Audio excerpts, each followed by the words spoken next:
জুলাই আগস্টে আমরা একটা প্রত্যাশা করেছিলাম যে আসলে বাংলাদেশের মানুষ হয়তো বৈষম্য থেকে মুক্ত পাবে, বাংলাদেশের মানুষ অ্যাটলিস্ট নিরাপত্তা পাবে। কিন্তু গত 7 মাসে আমরা দেখলাম যে বাংলাদেশের মানুষ স্বস্তিতে নাই, বাংলাদেশের মানুষ একটা আশঙ্কার মধ্যে আছে এবং বাংলাদেশের মানুষের জানমালের কোনো নিরাপত্তা নাই। এবং সবচাইতে জুলাই আগস্টের যারা সবচাইতে ফ্রন্ট ফুটে ছিল যে নারীরা, সেই নারীরা আজকে ভীত সন্ত্রস্ত কারা করে দিচ্ছে, কারণ তাদের উপর সবচাইতে বেশি আক্রমণ হয়। নারীদের উপর নির্যাতনটা বেড়ে গেছে, প্রতিনিয়ত আমরা ধর্ষণের খবর পাচ্ছি, খুনের খবর পাচ্ছি। এটা আসলে বাংলাদেশের মানুষকে কি আতঙ্কগ্রস্ত করে না ক্ষুব্ধ করে? আমি মনে করি যে এটা মানুষকে ক্ষুব্ধ করে। এবং যারা আমরা দেখলাম যে যারা ক্ষমতায় আছেন, যারা 7 মাস অনেক সময়, তারা একটা জোরালো পদক্ষেপ নিতে পারলেন না।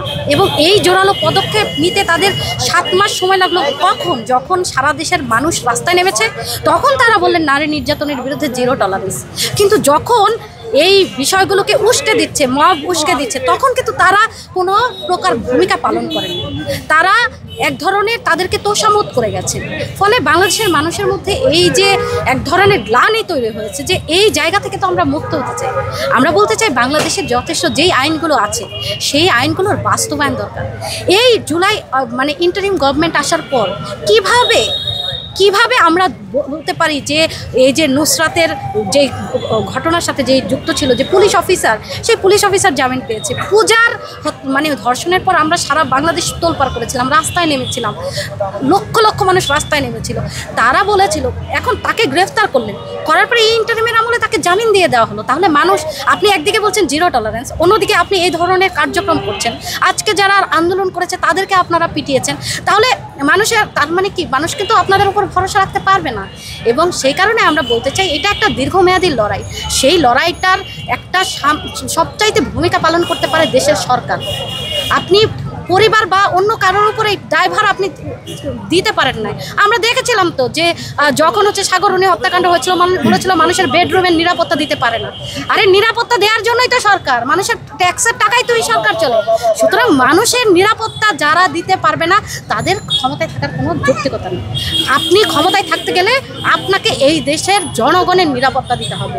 এই দেশের জনগণের 50% নারী, এই দেশের কৃষক শ্রমিক তারা নারী, এই দেশের চালিকা নারীরা, তাদেরকে পেছনে রেখে তাদেরকে নির্যাতন করে নিপীড়ন করে কেউ এইখানে ক্ষমতা চিরস্থায়ী করতে পারবে না। তাই আমরা বলতে চাই, আমাদের যেটা দাবি যে একটা স্থিতিশীলতা আনার জন্য আমরা একটা নির্বাচন চাই, একটা ফ্রি ফেয়ার নির্বাচন চাই। এবং একই সাথে যে এই যে ব্যর্থতার দায়ভার নিয়ে অবশ্যই জাহাঙ্গীরকে পদত্যাগ করতে হবে, এইটুকুই আমাদের বক্তব্য। সহিংসতা বাড়ছেই, আগেও ছিল, এখনও আছে। এবং বিচারের ব্যাপারটা তো লম্বা। গতকাল আমরা দেখলাম যে পুলিশ কিংবা আইনশৃঙ্খলা বাহিনী কয়েকজনকে গ্রেপ্তার করেছে। যেগুলো ভাইরাল হচ্ছে বা আলোচনায় আসছে সেগুলোর ব্যাপারে পদক্ষেপ দেখতে পাচ্ছি, কিন্তু শত শত আসিয়া তো নিভৃতে নীরবে বিভিন্ন এলাকায় বিভিন্ন অঞ্চলে আছে। শিশু ধর্ষণটা প্রচণ্ডভাবে বেড়ে গেছে এবং আত্মীয় স্বজনের মাধ্যমেও ধর্ষিত হচ্ছে, ব্যাড টাচিং। এগুলো আপনি কীভাবে দেখেন? আমি মনে করি এটা একটা দীর্ঘমেয়াদী লড়াইয়ের ব্যাপার। এবং যখন এইটার সাথেও সরকার আসলে সংশ্লিষ্ট, যখন সরকার জানবে যে এই ধরনের ঘটনাবলী যারা ভিকটিম যখন অভিযোগ করে, তখন দেখা যাচ্ছে যে তাকে উল্টো আক্রমণ করা হয়, নানানভাবে হেনস্থা করা হয়, হয়রানি করা হয়। একজন যে রেপের শিকার হয় একজন নারী, সে যখন অভিযোগটা দিতে যায় তার ধাপে ধাপে তার আক্রমণের শিকার করতে হয়, হেনস্থার শিকার হতে হয়। এই পরিস্থিতি তো উত্তরণ ঘটাইতে পারে সরকারের বিভিন্ন সংস্থা। সুতরাং এই জায়গাটাতে একটা বিরাট রকম পরিবর্তন আনতে হবে এবং দীর্ঘমেয়াদী বিচারের মতো অবশ্যই চলতে দিতে হবে। এবং একই সাথে সেই বিচারটা যেন দীর্ঘমেয়াদী না হয়। এবং এই ধরনের ঘটনাবলী যারা ঘটায় তারা যখন দৃষ্টান্তমূলক শাস্তি পাবে, তখনই আপনি এই ঘটনার বিচার পাবেন। আজকে আসিয়া ঘটনা ভাইরাল হয়েছে, আপনি বিচার করলেন, কিন্তু যারা এই ধরনের ঘটনাবলী ঘটায় এটারও কিন্তু অনেক রকমের শ্রেণী আছে।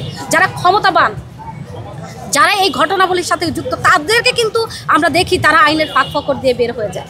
সুতরাং ক্ষমতাবান হোক কিংবা ক্ষমতাহীন হোক, একজন দরিদ্র হোক কিংবা ধনী হোক, যেই রকমভাবেই যেইখানেই নারীর নির্যাতন হোক না কেন, সরকার যদি সেখানে জিরো টলারেন্স দেখাতে পারে এবং সরকারের বিভিন্ন সংস্থা যদি সেইখানে আন্তরিকভাবে সেইগুলোকে ডিল করতে পারে, মোকাবেলা করতে পারে, পদক্ষেপ নিতে পারে, তখনই এই ঘটনাগুলোর সমাধান সম্ভব।